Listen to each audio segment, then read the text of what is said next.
Voilà. Ok, donc l'enregistrement il tourne. Donc déjà, avant de commencer, je voulais me présenter brièvement parce que je pense qu'il n'y a pas tout le monde qui me connaît. Donc, je suis Mare Mouraski, je suis allemande, donc je pense que ça s'entend un petit peu à mon accent. Je suis originaire de la région de la Ruhr, la ville de Dortmund, et je suis arrivée en France pour mes études. J'ai fait un programme franco-allemand, donc c'était un programme d'échange entre deux écoles. Donc, j'étais à l'école de commerce international à Bordeaux et à la Fachhochschule Münster en Allemagne. Et après les études, je me suis installée en France, en région parisienne, et j'y suis restée pendant 14 ans. J'ai travaillé notamment pour deux grandes entreprises allemandes, donc chez 10 ans chez Bosch et à peu près 3 à 4 ans chez Stihl. J'ai travaillé dans le marketing international, donc j'avais plusieurs postes. Tout d'abord, j'étais category manager. Après, j'étais chef de produit et brand manager pour le marché français et pour le marché Benelux également. Et j'aime beaucoup le marketing parce que je suis quelqu'un de très créatif. Mais à un moment donné, je me suis rendu compte que je voulais plus travailler avec l'être humain qu'avec des chiffres de vente et les marges. Et c'est comme ça que j'ai fait ma formation de coach professionnel en PNL. Et j'ai remarqué aussi que le fait d'avoir vécu en France pendant 14 ans, ça m'a fortement marqué parce qu'aujourd'hui, je me considère comme biculturelle. Donc, cet aspect international était important et c'est ça qui m'a amené à faire aussi une formation de Trainer for Intercultural Competences, donc c'est-à-dire formatrice interculturelle. Et par la suite, je me suis aussi fait certifier au profil DISC et à la gestion de la diversité. Et tout ça, ça m'a amené à fonder mon entreprise, Petaluna Consulting, il y a 4 ans maintenant. Et j'ai deux grands champs d'intervention. Donc, le premier, c'est tout ce qui est sensibilisation interculturelle. Donc, c'est-à-dire, j'interviens dans les entreprises et dans les organisations pour sensibiliser les collaborateurs aux différences interculturelles dans le marketing, dans la gestion de projet, la communication et le management. J'accompagne également les expatriés de France, Allemagne et Benelux dans tous les sens.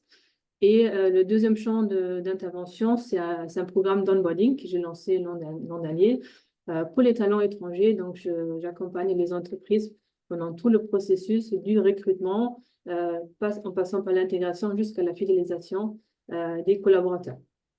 Et aujourd'hui, on est là pour le sujet du marketing. Et avant de commencer, je voudrais bien vous poser la question, quels sont les plus grands défis que vous rencontrez dans le marketing interculturel? Je vais essayer de lancer en direct un Mentimeter. Donc, c'est la première fois que je le fais, donc j'espère que la techno sera avec moi. On verra. C'est où le Mentimeter? Ah non, je ne l'ai pas ici.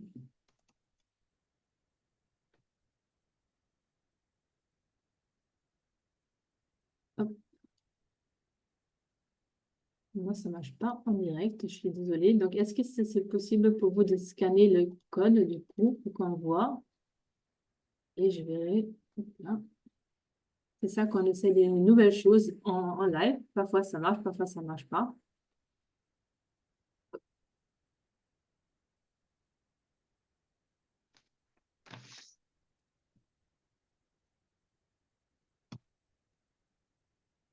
Je crois que ça marche, hein, je crois que ça marche. Ça marche? Peut-être je vais arrêter le partage comme ça. Je peux peut-être... ouais, je vais essayer comme ça.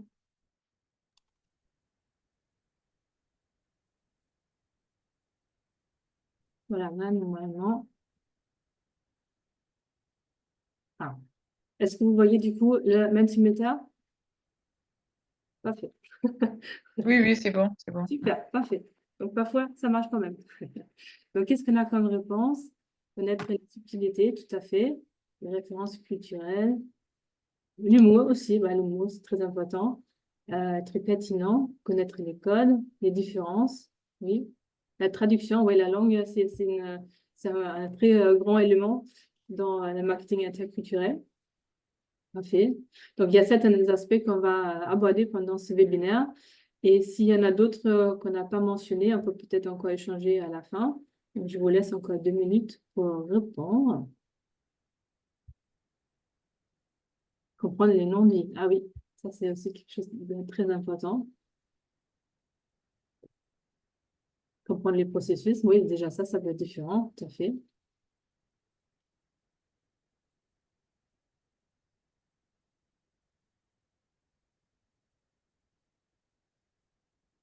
Et je vous laisse encore 1 minute. Esprit de travail aussi, ouais. Oui, est-ce que vous pourriez remettre le code QR code? Oui, Une fois qu'on a envoyé une réponse, en fait, on ne peut pas en envoyer d'autres. ah, normalement, il y avait En tout 3 cas, possibles, mais je vous le remets, il n'y a pas de problème. Hop.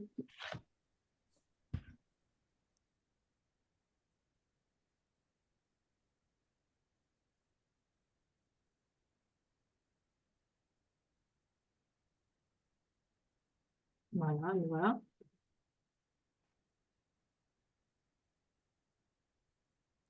merci, ça marche. Parfait.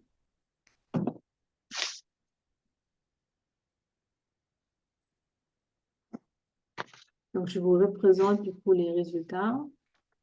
Hop.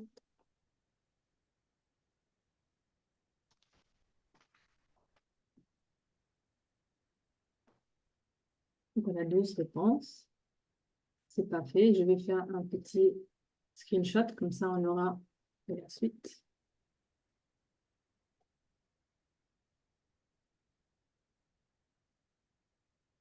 Donc, il y a apparemment déjà du vécu dans le marketing interculturel. Et du coup, je reprends ma présentation.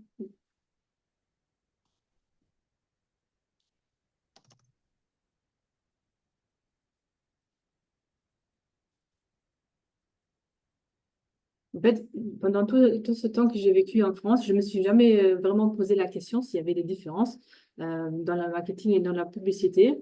Par contre, j'ai remarqué quand même que j'aimais bien regarder la pub en France. Donc, à chaque fois qu'il y avait des pauses publicité, je me suis souvent retrouvée devant l'écran et je suis restée jusqu'à la fin. Et en Allemagne, c'était souvent le moment de chercher quelque chose à grignoter, aller chercher quelque chose à boire ou faire une pause pipi.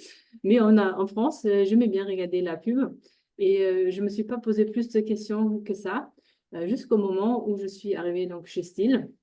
Et à ce moment-là, chez Steel, on lancé la gamme de produits à batterie. Donc, c'était la nouvelle gamme phare. Et on voulait marquer le coup avec une grande campagne publicitaire à la télé. C'était la première fois pour Steel France qu'il y avait une campagne télévisée. Donc, il y avait un grand enjeu. Et je me rappelle encore, comme si c'était hier, les discussions qu'on avait autour du plan marketing avec la directrice de la com qui disait non, en aucun cas, on peut reprendre le spot télé de la maison mère en Allemagne parce qu'il n'est pas adapté au marché français et aux consommateurs français.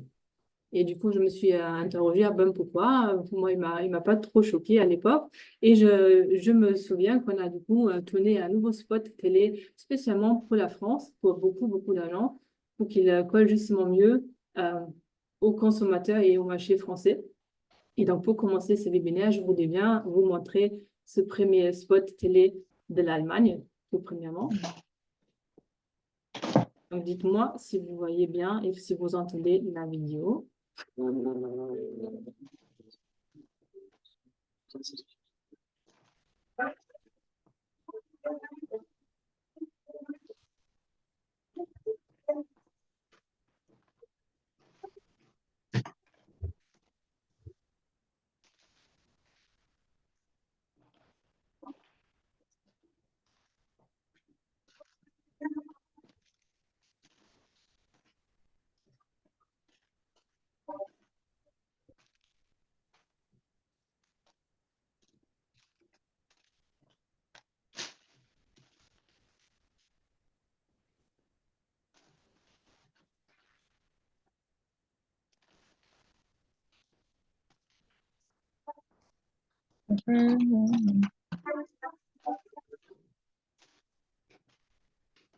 Der Herausforderung gewachsen. Akkupower, made by Stihl. Nur beim autorisierten Fachhändler.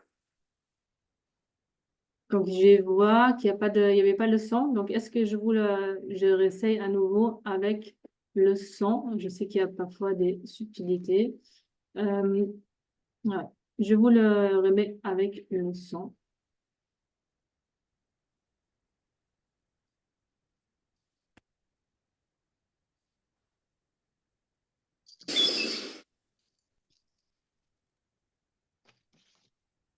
Made by Stihl.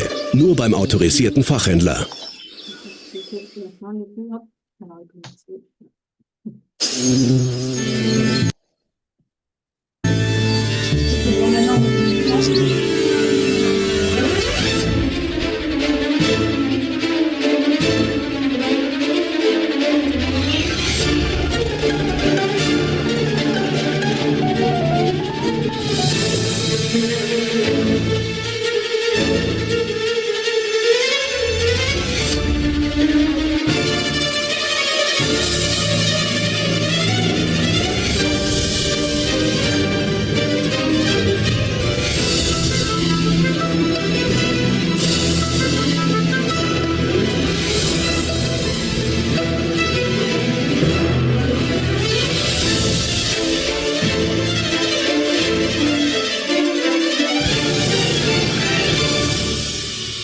Jeder Herausforderung gewachsen. Akkupower, made by Stihl. Nur beim autorisierten Fachhändler.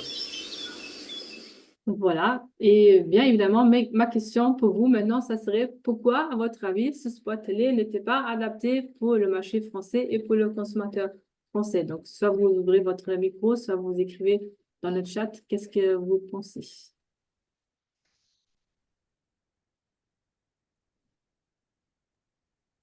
Alors pour moi, est-ce que je peux parler allemand Oui, oui, ou pas? Es ist sehr auf Effektivität, Fachhändler, Qualität.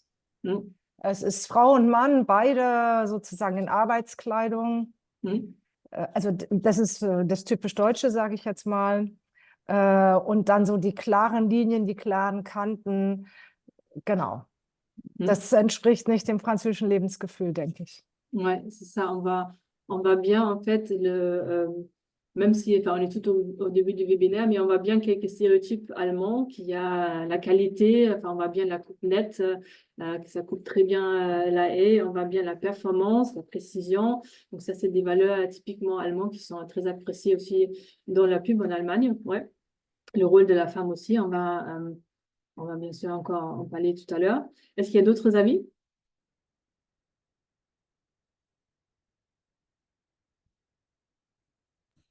Je me demande si sur certains médias sociaux notamment, cette publicité ne serait pas bloquée à cause de la présence très forte de lames, de couteaux. Il y a une certaine martialité qui, bon, probablement aujourd'hui, on ne ferait pas de la même manière. Ouais, ouais, c'est vrai.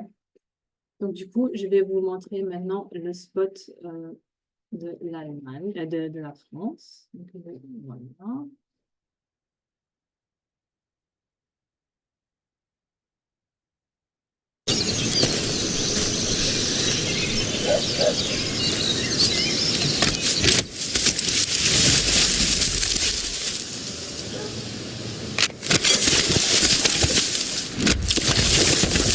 Gamme à batterie Stihl, c'est comme si c'était fait. Du 20 octobre au 20 novembre, c'est la fête du bois chez Stihl.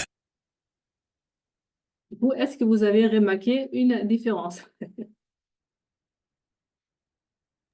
C'est beaucoup plus court. Déjà, c'est plus court, exactement, ouais. Il y a moins la présence de l'effort. Ouais. C'est-à-dire que le côté très hands-on, et c'est plus axé presque service sur la version française. Ouais. Oui, c'est tout à fait ça. Et en plus, il y a un peu ce côté magie, parce qu'il y a tout qui se fait tout seul. Ça fait appel à la fantaisie, à la créativité. Et on entend aussi, la musique n'est pas la même, parce que la musique dans le spot télé, il y a beaucoup de Français qui m'ont dit que c'était assez stressant, cette musique bien rythmée. Là, dans le spot français, on entend bien le bruit de la nature, on entend les oiseaux, etc. Donc, c'est pas du tout la même chose, c'est beaucoup plus créatif. Donc, du coup, on voit bien qu'il y a une différence dans le marketing entre les deux pays. et quels domaines sont donc influencés par la culture dans le marketing. Alors, je vais vous montrer un petit schéma ici. J'ai placé au milieu la culture, mais en fait, j'aurais dû presque placer le consommateur en tant qu'être humain au centre, parce que c'est finalement le consommateur qui a été influencé par la culture dans laquelle il a grandi, qui a du coup une certaine perception, un certain style de communication. Et donc, c'est ça qui est influencé. La perception, donc on parle des 3 filtres de perception. Donc, je ne sais pas si vous avez déjà entendu parler, c'est quelque chose qui vient de la PNL. Donc, il y a tout d'abord le filtre neurologique, c'est-à-dire donc un être humain, il ne perçoit pas le monde de la même manière qu'un animal, par exemple. Après, il y a le filtre culturel, c'est-à-dire un Chinois, un Indien, un Français, un Allemand ne vont pas percevoir le monde de la même manière. Et il y a aussi le filtre personnel, parce qu'on était tous influencés par notre éducation, par notre entourage, nos amis, nos premières expériences professionnelles. Et ces filtres, c'est comme un premier tri, parce qu'on est tous les jours confrontés avec beaucoup d'images et du coup, on ne peut pas procéder toutes les informations. Et les filtres font un premier tri. Qu'est-ce qui est important pour nous selon notre culture et selon notre personnalité? On parle aussi dans la personnalité des filtres, des canaux de perception, donc le fameux VACOM. Je ne sais pas si ça vous dit quelque chose. Je prends toujours l'exemple, si je vous dis un jour à la plage, il y a certaines personnes qui voient directement des images de l'océan devant eux. Il y en a d'autres qui entendent directement le bruit des vagues et les mouettes peut-être qui volent. Et il y en a encore d'autres qui vont tout de suite sentir le vent sur le visage, qui vont avoir la sensation du sable sous les pieds. Donc, c'est ça qu'on appelle les canaux de perception. Donc, il y a des personnes qui sont plus visuelles. Et c'est aussi, ça se reflète dans les mots, dans les mots-clés, dans le langage que la personne utilise. Les personnes qui sont visuelles vont plus parler vraiment en images, utiliser des termes qui sont liés à la vision, comme voir, regarder, surveiller, contempler, transparent, aussi des termes comme c'est clair. Et les personnes qui sont plus auditives vont plutôt parler avec un langage plus auditif. Donc, c'est-à-dire, ils vont utiliser des mots comme entendre, écouter, sonner, le son de cloche, accord, prêter l'oreille, cela me parle, ce genre d'expression. Et les personnes qui sont kinesthésiques, donc qui parlent avec le toucher, avec les mots physiques, vont utiliser des mots comme bouger, comme être en contact, être connecté, c'est palpable, ce genre d'expression. Donc déjà là, on voit que les êtres humains peuvent être différents à cause de leur culture, mais aussi à cause de leur personnalité. Et la communication, il y a bien sûr aussi les différences entre les styles de communication directe et indirecte, donc on va en revenir un peu plus tard. Les rôles peuvent aussi être différents. Donc, on a déjà, Nicolas, vous l'avez mentionné tout à l'heure, le rôle de la femme est, par exemple, très, très différent en France et en Allemagne. En Allemagne, on a un peu gardé cette image très traditionnelle de la femme qui travaille, si tout va bien, à mi-temps et qui s'occupe sinon des enfants et du foyer. Et elle est aussi, cette image-là, elle est véhiculée aussi dans la pub en Allemagne comme ça. En France, la femme, elle est un peu plus égalitaire, plus indépendante, plus autonome et un peu plus aussi séductrice. Donc, on n'a pas les mêmes rôles dans les deux pays. Et du coup, c'est aussi quelque chose qui se voit dans la publicité. Bien sûr, la culture a une influence sur les normes et les valeurs. Donc, on va en parler aussi un peu plus tard. Et la culture influence aussi le comportement des consommateurs. Par exemple, la France est un pays un peu plus individualiste que l'Allemagne. Donc, c'est-à-dire, on a plus envie de se distinguer, de sortir du lot. Donc, on ne veut pas forcément acheter le même produit que le voisin. Donc, c'est pour ça, en France, les produits qui sont personnalisables fonctionnent très, très bien parce qu'on veut justement avoir quelque chose qui est unique. Et en Allemagne, les gens sont beaucoup plus fidèles à une marque ou même les entreprises sont beaucoup plus fidèles à un fournisseur parce qu'une fois qu'ils sont convaincus d'un service ou d'une qualité, ils ne vont pas forcément changer, donc on reste accroché à une certaine marque. Et en France, on a plus tendance à essayer, à changer, à tester si ce n'est pas mieux ailleurs. Donc là, du coup, il y a déjà une grande différence dans le comportement d'achat. L'utilisation des médias est aussi influencée par notre culture. Donc, en fait, la question, c'est où est-ce que les gens vont chercher les informations sur un produit ou sur une marque? Est-ce que c'est plutôt du print? Est-ce que c'est du digital? Est-ce qu'ils vont plus regarder la télé, plus faire attention aux bouches à l'oreille? Donc là aussi, il y a des différences qui sont influencées par notre culture. Et je vais vous montrer maintenant un modèle que j'utilise fréquemment dans mes formations interculturelles. Donc, c'est l'oignon culturel. Peut-être le plus connu, c'est l'iceberg, mais là, l'oignon culturel va un peu plus loin. Donc, quelle est la particularité d'un oignon? Donc, c'est le fait qu'il y a plusieurs couches.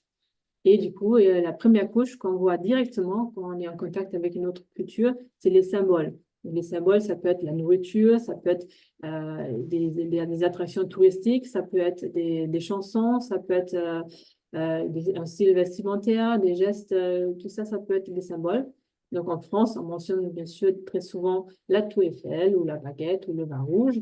En Allemagne, on mentionne très vite le Brezel, la bière ou le Birkenstock.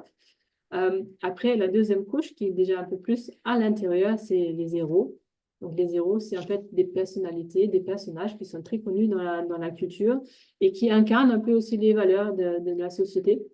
Donc, là, ça peut être des personnages politiques, du sport, des chanteurs, des acteurs, ça peut être différent. Les rituels, les rituels sont aussi typiques pour chaque pays. Et les rituels, on peut très bien observer quand on va dans un autre pays, mais souvent, on ne comprend pas forcément ce qui est derrière. Donc, par exemple, la galette des rois en France, c'est quelque chose qui est très méconnu en Allemagne, ou le rituel de la Saint-Martin, où les enfants se baladent avec des lanternes le 11 novembre. Ça, c'est quelque chose qu'on connaît très mal de notre pays, qu'on ne vit pas dans la culture. Et bien sûr, vraiment au centre de cet oignon culturel, il y a les valeurs. Donc, les valeurs, c'est quelque chose c'est pas très palpable quand on va dans une autre culture. Et souvent, c'est même difficile de se dire, OK, quelles sont les valeurs qui sont importantes pour moi en tant qu'Allemande ou en tant que Française? Qu'est-ce qui a été important pour moi? Et là, on a notamment entre France et Allemagne, on a des grandes différences. Donc, en Allemagne, oui, c'est quoi, selon vous, des valeurs typiquement allemandes? Je vais vous demander. Pour celles et ceux qui connaissent bien l'Allemagne. Klischee natürlich, aber pünktlich, zuverlässig. Ouais, Fiabilité, ouais. In Deutschland wird man eher an das Pflichtbewusstsein appellieren können. Ouais. Deutsche Qualität. Oui, la qualité, tout à fait, oui aussi, ouais.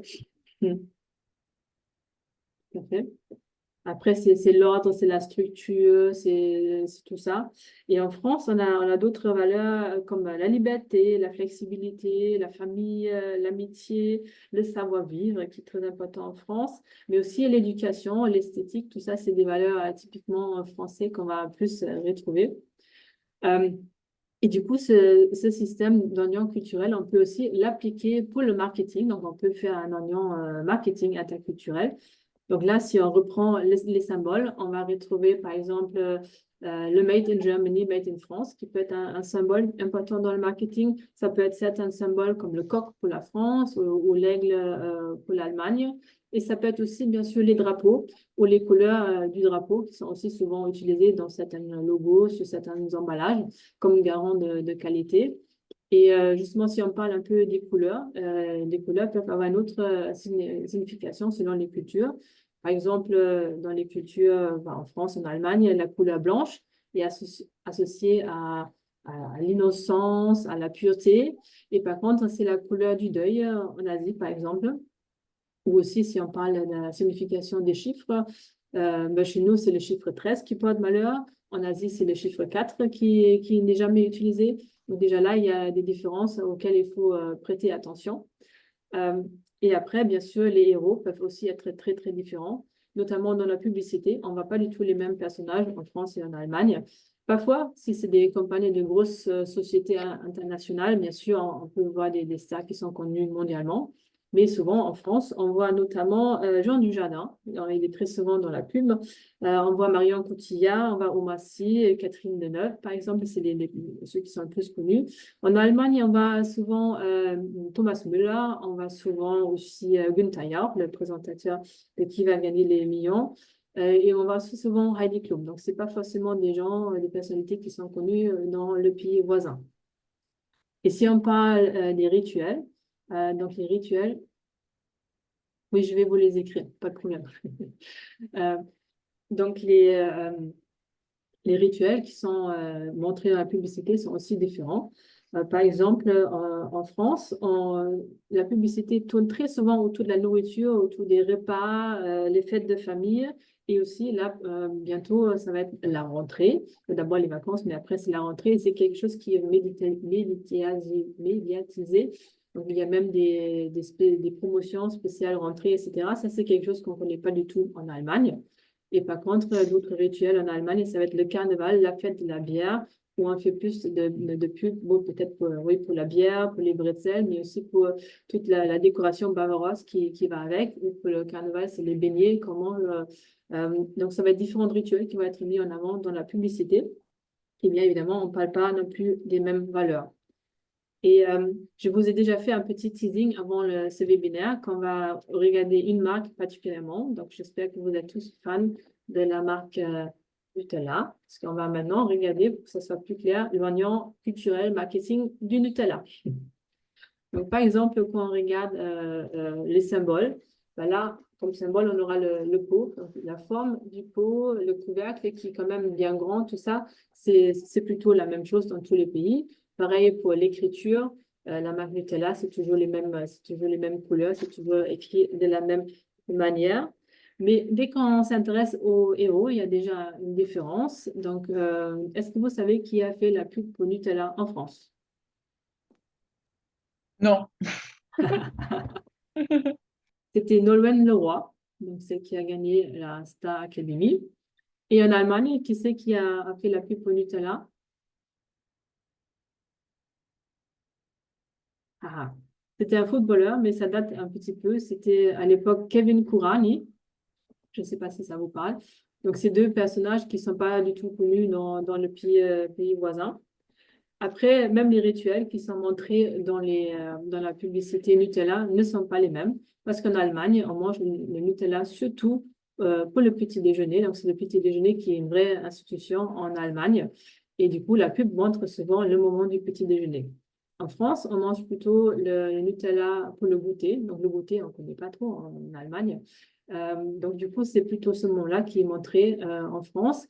Et il y a une autre occasion à laquelle on mange beaucoup de Nutella en France. Est-ce que vous avez une idée?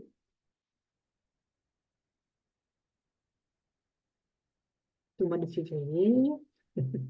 Ah, les crêpes alors, c'est Oui, ça? oui, exactement. Pour la Chandeleur, donc c'est la fête, c'est le moment où on mange des crêpes en France parce que c'est la fête de la lumière, Maria Lichtmess en allemand.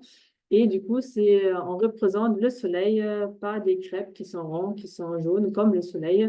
Et c'est à cette occasion-là qu'on mange beaucoup de Nutella en France. C'est même la période où on vend le plus de Nutella en France de toute l'année. Donc déjà là, dans les rituels, il y a aussi des différences. Et les valeurs ne sont pas non plus les mêmes qui sont activées dans les publicités Nutella. En France, il y a plus l'esprit de famille, de plaisir, l'aspect un peu gourmand. Et en Allemagne, c'est ouais, la qualité, on mange un produit qui est fiable, même s'il n'est pas bon pour la santé, mais il est fiable. Et c'est le moment de la journée, pour bien démarrer la journée, on mange du Nutella. Donc là aussi, il y a des différences. Et je vais vous montrer maintenant par la suite pourquoi il est important de prêter attention à la culture dans la publicité. Donc, je vais vous montrer quelques exemples négatifs. Qu'est-ce qui peut arriver quand on ne fait pas attention ni à la traduction, ni aux valeurs qui sont importantes dans les pays. Donc, on va commencer par quelques erreurs de traduction plutôt simples et on va aussi regarder quelques gros faux pas.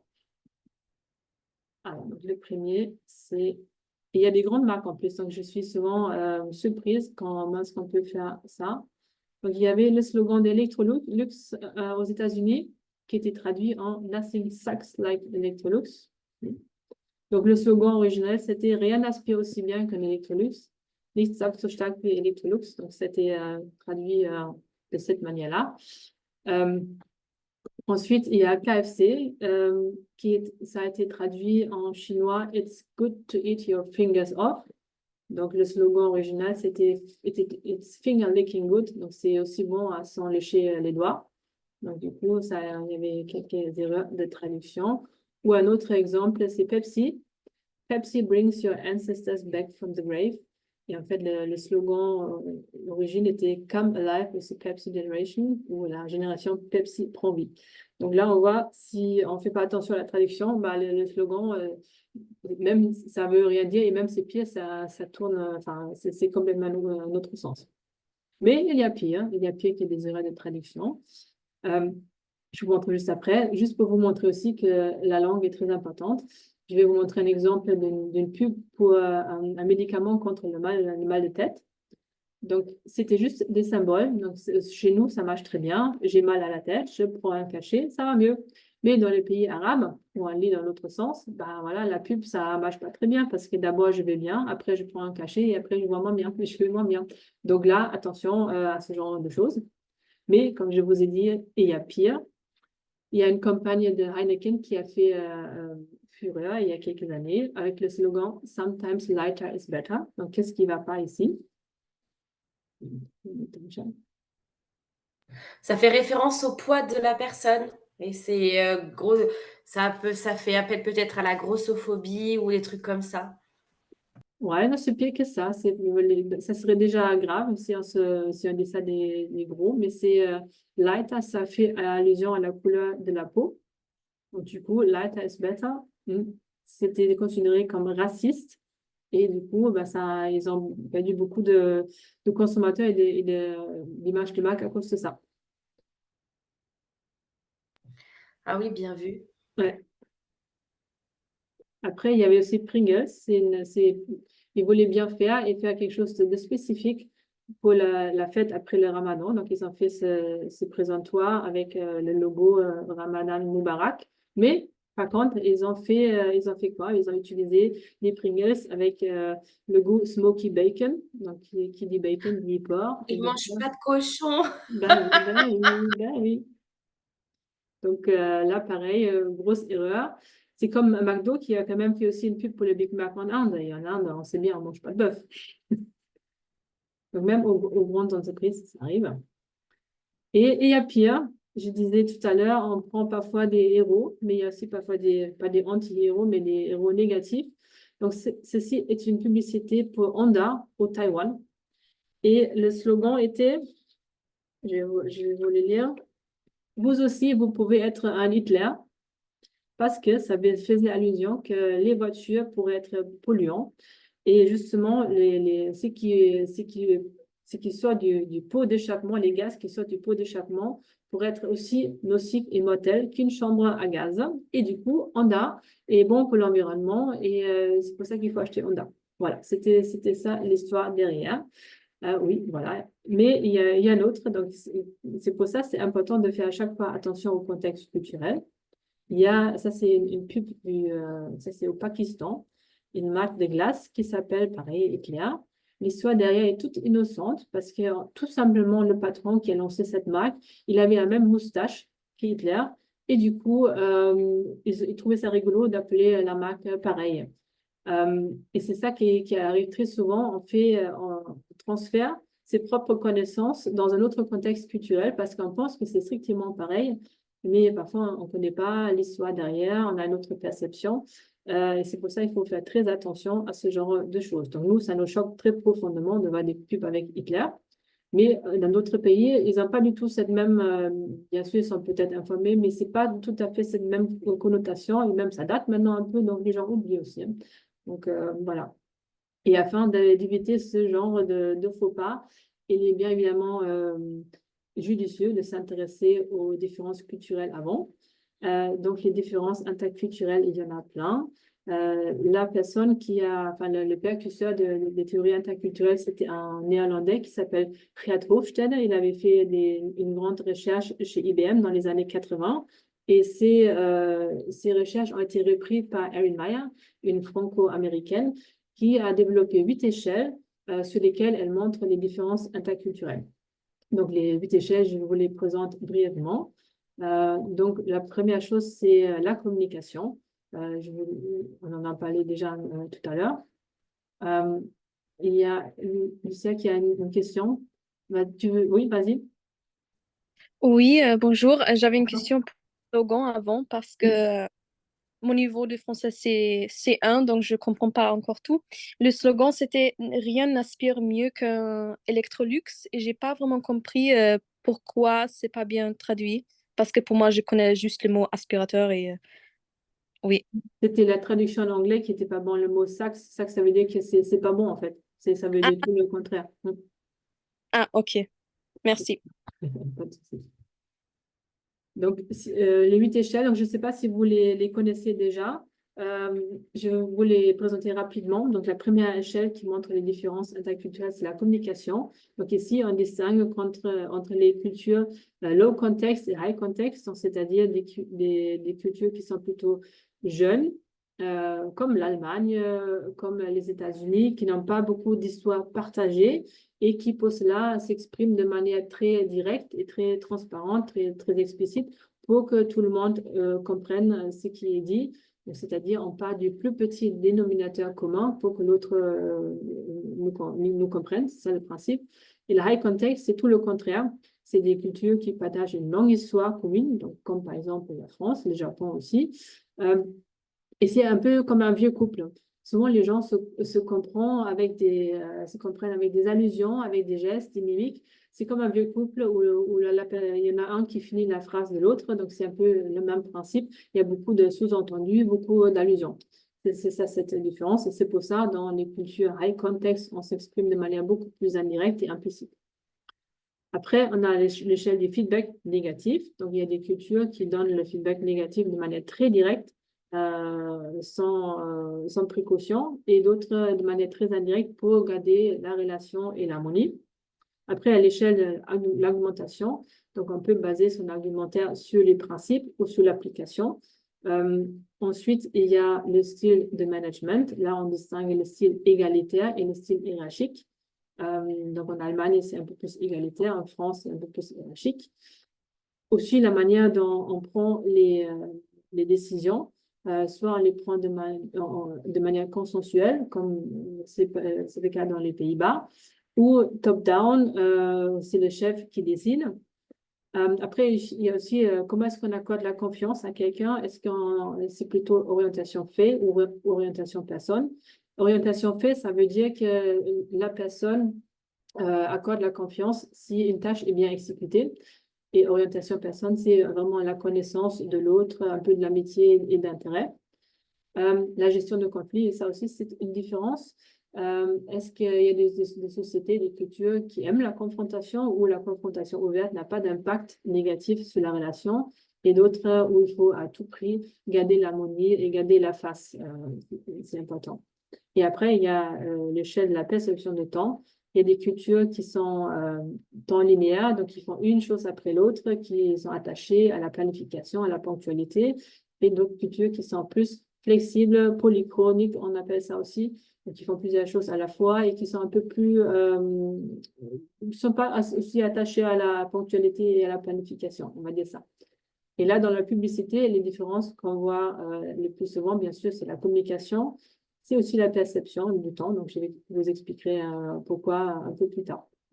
Est-ce que vous avez des questions sur ces échelles? J'ai vu qu'il y avait des... Oui, ça craint. Oui, mais merci. Ouais. Est-ce que vous avez des questions sur ces échelles?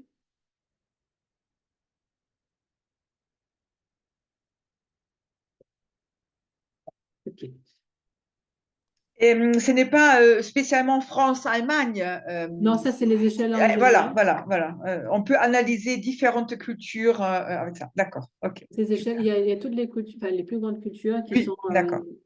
dans ces échelles-là. Mais merci Sabine pour la transition parce que je voulais justement vous montrer la courbe de l'Allemagne et de la France sur ces échelles-là. Donc voilà, on voit ici en jaune donc la courbe de l'Allemagne et en rouge la courbe de la France. Donc pour tous celles et ceux qui ont pensé qu'il n'y avait pas beaucoup de différence entre les deux pays, là vous voyez clairement qu'il y a une grande différence ici au niveau de la communication, mais aussi au niveau de la prise de décision, la manière dont on accorde la confiance et bien ici au niveau de la planification. Donc, on ne va pas aller dans tous les détails. On va regarder un peu la communication, mais ça, c'est juste pour votre information. Donc, je ne sais pas si ça vous surprend ou si c'est des choses que vous avez déjà vécues au quotidien. Et qu'est-ce que tout ça signifie maintenant pour nous, pour la pub et pour le marketing? Comment est-ce que ces différences s'articulent dans le marketing?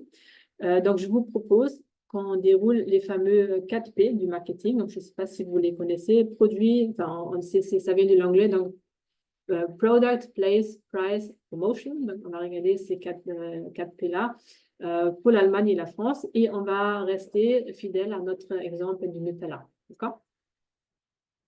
Donc, si on regarde le premier P des 4P, donc c'est le produit. Donc, le produit Nutella en lui-même. Le logo, j'ai déjà dit tout à l'heure, il est pareil dans tous les pays. Il y a bien la couleur noire et rouge et c'est toujours écrit de la même manière. Même si le pot reste le même, la taille du pot, donc l'emballage peut être différent selon les cultures. Par exemple, en Allemagne, on a des pots de 250, 450, 750, 800 grammes et 1 kg. En France, on a 220, 350, 750 et 1 kg. Et j'ai regardé en Belgique et au Luxembourg, il y a encore des tailles intermédiaires. Donc, ce n'est pas la même taille du pot selon les pays. Ce qui change aussi, j'étais surprise au début, c'est mon fils qui m'a mis la puce à l'oreille. Il m'a dit, quand il est arrivé en Allemagne, « Maman, le Nutella est meilleur en France. » Je lui ai dit, « Ben non, qu'est-ce que tu racontes? Le Nutella, c'est le même partout. » Mais figurez-vous, ce n'est pas du tout le cas. La recette est différente selon les pays. Donc, en Allemagne, le Nutella contient plus de cacao. En France, il contient plus de noisettes et plus de sucre. Et de manière générale, dans les pays du Sud, il y a plus de sucre et plus de noisettes dans le Nutella. L'explication pour ceci, c'est qu'on n'utilise pas le même type de pain selon les pays. Donc, en Allemagne, on a plus tendance à utiliser un pain complet, un pain de campagne. Et en France, en Italie, c'est plus un pain blanc qui est aussi un peu plus dur, la baguette. Et même le ciabatta, c'est un peu plus dur en texture. Et c'est pour ça, apparemment, ce goût un peu plus, avec plus de noisettes et plus de sucre correspond mieux à ce type de pain. Ce qui change aussi, c'est la texture du Nutella. Donc, je ne sais pas si vous vous êtes déjà posé la question sur la texture du Nutella. Mais en fait, en Allemagne, le Nutella est plutôt mat et il est très épais.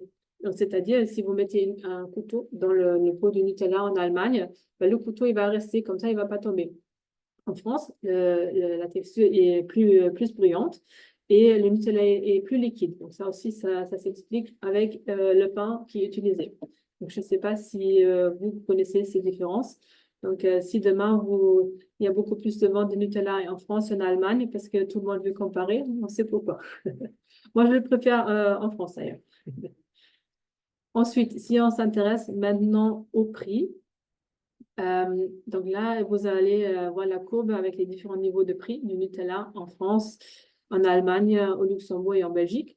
Donc, on a pris le pot de 750 grammes et on voit que le moins cher, c'est en Allemagne. En France et au Luxembourg, c'est pareil, c'est autour de 5 €. Et en Belgique, il est plus cher à 5,20 €. Mais il y a d'autres éléments que le prix qui sont importants dans cette notion de prix. Il y a aussi les négociations. Donc, c'est un peu moins le cas ici pour notre Nutella, mais pour d'autres produits et selon d'autres cultures, les négociations de prix peuvent être très, très importantes. Donc, c'est-à-dire, dans des cultures qui sont très orientées personnes, il est mal poli de ne pas marchander, de ne pas négocier le prix. Donc, il faut toujours prévoir une petite marge de négociation parce que c'est sûr que le prix il va encore descendre. Il y a aussi le particularisme. Donc, il y a des cultures comme l'Allemagne qui appliquent le même prix pour tout le monde, les mêmes règles pour tout le monde. Mais ça peut être, déjà en France, ça peut être un peu différent. J'ai eu l'exemple récemment où justement un fournisseur m'a accordé une remise juste parce qu'on avait une bonne relation et je dis ah, c'est ce que tu proposes. Il m'a dit ok, je te fais moins 50%, juste comme ça. Donc ça c'est quelque chose qui peut être différent selon les cultures. Il y a des cultures qui accordent ce genre de remise et d'autres non. Après, dans le prix, on parle aussi de rabais, coupons, bonnes affaires. Donc là, si on regarde à nouveau France et Allemagne, même si les deux pays aiment bien tout ce qui est rabais et coupons, les Allemands sont quand même beaucoup plus friands de petites actions pour faire des bonnes affaires et pour faire des économies que les Français. C'est même parfois une vraie course aux bonnes affaires en Allemagne. Donc ça, il y a la valeur économique de l'argent qui est derrière en Allemagne et qui est beaucoup plus prononcée qu'en France. Et de la même manière, les Allemands veulent plus faire ce rapport qualité-prix est beaucoup plus important en Allemagne qu'en France. Donc ensuite, si on regarde maintenant la distribution, Donc, bien évidemment, on peut acheter le Nutella dans les deux pays, en ligne et en magasin. Donc, ça, c'est pareil. Et pourtant, le pot de Nutella, il est beaucoup plus souvent acheté en grande surface. Mais par contre, où exactement il est acheté selon les deux pays, c'est très différent aussi. Les Allemands préfèrent plus d'aller faire la course dans un magasin discount, donc genre Aldi ou Lidl, et les Français plus dans les supermarchés, voire les hypermarchés, ça dépend bien sûr où est-ce qu'on habite. Parce que là, à nouveau, on trouve cet attachement de l'allemand pour faire des économies, pas trop dépenser. Et aussi, les courses dans un magasin discount, c'est plus pratique, c'est plus rapide. Donc, c'est quelque chose ça fait gagner du temps d'aller au magasin discount. C'est quelque chose qui fonctionne mieux comme ça en Allemagne. Les Français, ils veulent plus avoir vraiment l'expérience d'achat. Il faut que ça fasse appel à tous les sens. Donc là, je reviens à mon expérience chez Stihl. Pour lancer un robot de tendeuse, une tendeuse, ouais, un robot de tente, ça qu'on dit. On avait essayé de faire une campagne olfactive, donc on avait diffusé dans les magasins l'odeur du gazon fraîchement coupé pour inciter les gens à acheter ce robot de tente. Ça, c'est quelque chose qui fonctionne en France où on fait plus attention à cette expérience d'achat. Le comportement d'achat, il est aussi un peu différent. Parce que les Français, je ne sais pas si vous le savez, ont plus tendance à passer beaucoup plus de temps en magasin pour comparer, pour regarder, visiter le magasin. C'est ça un peu le terme qu'on utilise. Et les Allemands, c'est vraiment je prends ma liste et je fais mes courses et c'est tout. Donc là, on voit aussi qu'il y a des différences. Mais la plus grande différence est bien évidemment dans la promotion. Donc la publicité, les argumentaires de vente, là, c'est vraiment différent. Donc, on a ici, tout début la langue. Donc, on a déjà discuté des différents styles de communication direct et indirect. Là, ici, c'est directement, il y a un impact direct. Donc, en Allemagne, les arguments publicitaires sont vraiment, il faut que ça soit très factuel, il faut que ça soit bien fondé, qu'il y ait des preuves, que c'est vrai, qui est dit. On dit aussi en Allemagne, less is more. Donc, il y a juste les informations essentielles. Et surtout, il faut que la publicité soit informative en Allemagne. Et ça, c'est important. On veut s'informer sur le produit. Et il faut que le slogan soit transparent, soit clair, soit honnête. Donc, il faut que le produit tienne ses promesses aussi. Et très souvent en Allemagne, vous allez trouver à la fin un vrai call to action. Donc, on va vous demander achetez maintenant, venez découvrir cette semaine, ce genre de choses. En France, on a plus donc, ce style de communication indirecte. Donc, on va plus éveiller la curiosité, on va stimuler l'imagination. Il faut activer un peu ce côté plaisir en France. Donc, il y a un style beaucoup plus implicite. Il faut surtout que la pub soit divertissante. Donc, l'information, c'est moins important. Et je pense que c'est pour ça que je préfère regarder les pubs en France qu'en Allemagne parce que c'est ce côté divertissant. Donc, les images, du coup, ne sont pas les mêmes non plus. Je vais vous montrer quelques exemples après. Les canaux de communication. Là aussi, il y a une différence. Les Allemands préfèrent s'informer dans la presse écrite.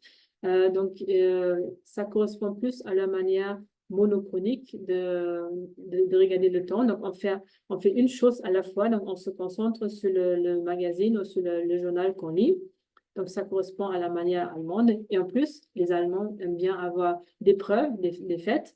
Et du coup, quand c'est imprimé, c'est là. On dit c'est schwarz auf weiß, c'est noir sur blanc.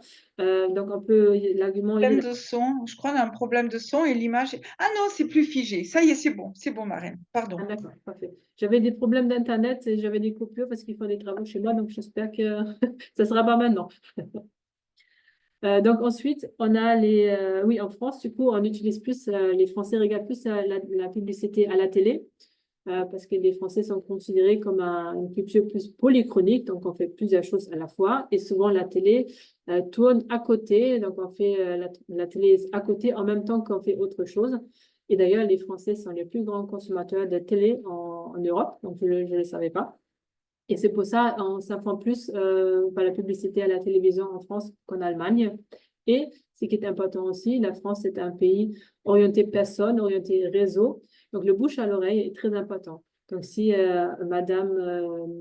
Madame Dupont a acheté un super produit, elle va tout de suite en parler à sa voisine, etc., à ses copines. Donc, ça, c'est quelque chose, ce flux d'informations est plus dense en France qu'en Allemagne. Donc, le bouche à l'oreille a son importance en France. Et après, il y a bien sûr les arguments publicitaires. Là, souvent en Allemagne, on fait appel à l'efficacité, à la qualité, comme on a vu tout à l'heure avec Style, mais aussi l'argument du temps est très important. Un produit qui fait économiser du temps, c'est quelque chose qui marche très très bien en Allemagne. En France, on a plus le côté esthétique, voire parfois même érotique, et il faut qu'il y ait moins d'infos, moins de faits. Et pour vous montrer justement l'impact de ce style de communication dans la pub, je vais vous montrer deux exemples. Donc, ceci est une publicité pour McDonald's. Je crois que c'est aux États-Unis. Donc, les États-Unis sont un pays de communication directe, donc low context. Et là, on voit clairement, le burger est vraiment décortiqué. On voit très bien qu'est-ce qui est dedans, les différentes couches. Il y a 200 grammes de viande, il y a la sauce avec la moutarde, etc. Tout est détaillé. Donc, le consommateur sait parfaitement ce qu'il va acheter avec ce burger. Et maintenant, ça, c'est la pub de McDonald's en France. Donc, bien sûr, le macaron, déjà, c'est typiquement français. Mais aussi, on va tout simplement le plaisir, le bonheur de croquer dans ce bon macaron. Ça donne envie de croquer dedans, mais il n'y a pas d'information. Qu'est-ce qui est à l'intérieur? C'est quoi un macaron? Quel est le parfum, etc. Donc, on a plus ce côté, ça stimule l'imagination. Je vous montre un tout autre exemple. Je ne sais pas si vous rappelez la campagne de vaccination anti-Covid. Donc, c'est un sujet où il fallait faire beaucoup de pubs. Et justement, en France et en Allemagne, c'était très, très différent. En Allemagne, c'était ça, la pub pour le vaccin anti-Covid. Donc, c'est le présentateur télé Günther Jauch qui présente qui veut gagner le million. Et la campagne, c'était en fait, il faut monter Ärmel hochkrempeln pour pouvoir mettre le vaccin dans le bras. Donc ça, c'était la pub allemande. Et en France, c'était ceci.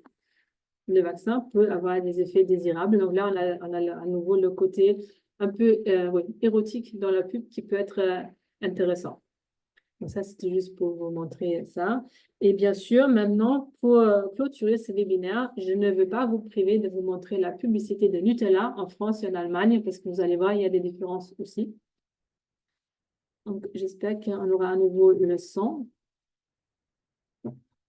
Donc, ça, c'est la pub Nutella en Allemagne. Dites-moi s'il y a le son. 80% aller Familien haben es morgens eilig. 73% haben irgendwo Zeit verloren. Und 90% brauchen für manche Dinge etwas länger. Doch zum Glück gibt es geschickte Wege, auf leckere Art etwas Zeit zu sparen. Nutella, der Morgen macht den Tag.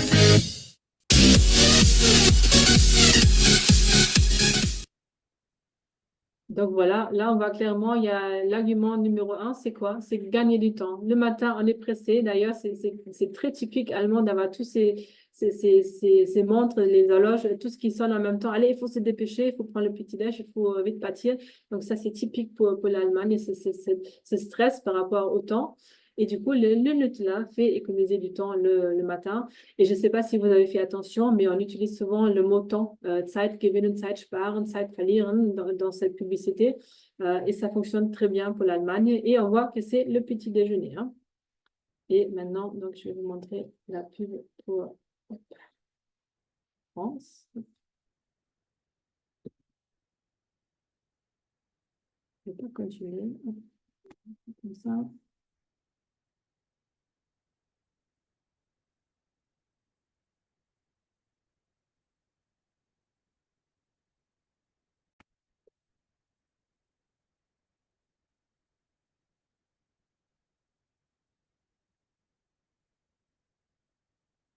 Voilà, donc on va regarder pour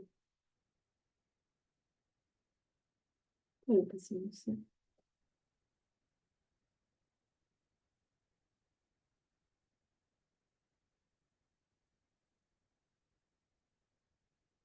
Je ne vais pas vous priver quand même du spot Nutella pour la France. Hein. Je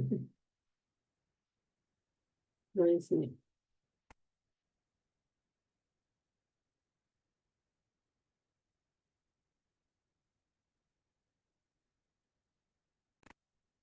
Voilà, donc ça va être bon.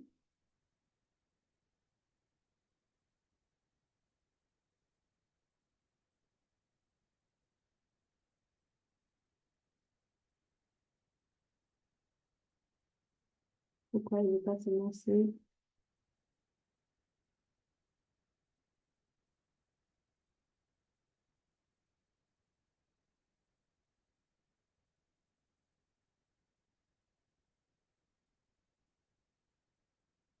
On va y arriver, il n'y a pas de raison, hein. Voilà.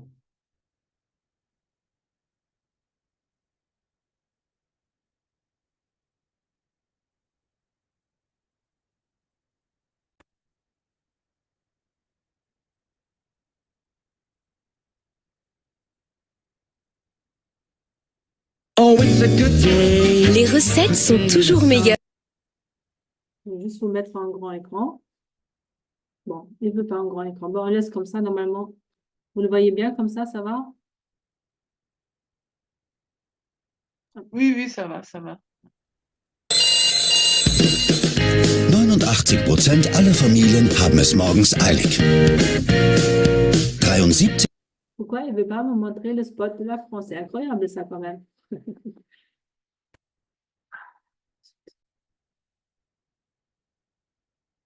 Je vais essayer une dernière fois, sinon je vous le mets dans le chat.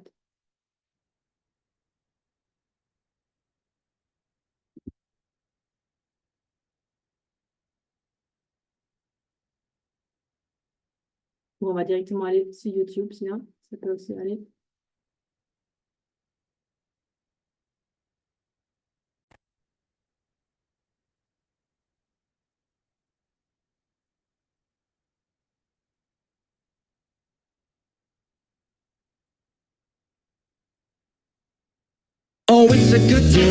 Les recettes sont toujours meilleures quand on les prépare en famille.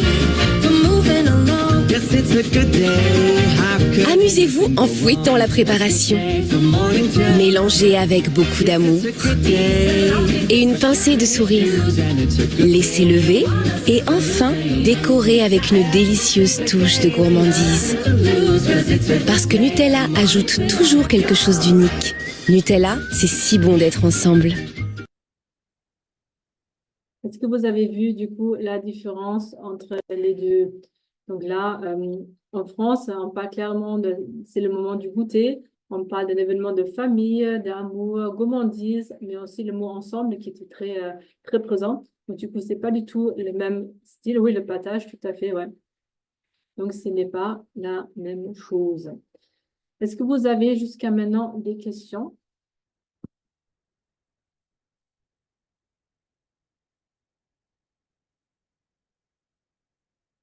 Sinon, je vais conclure. Pas de question, mais c'est vrai que je m'étais jamais vraiment posé la question. Enfin, si,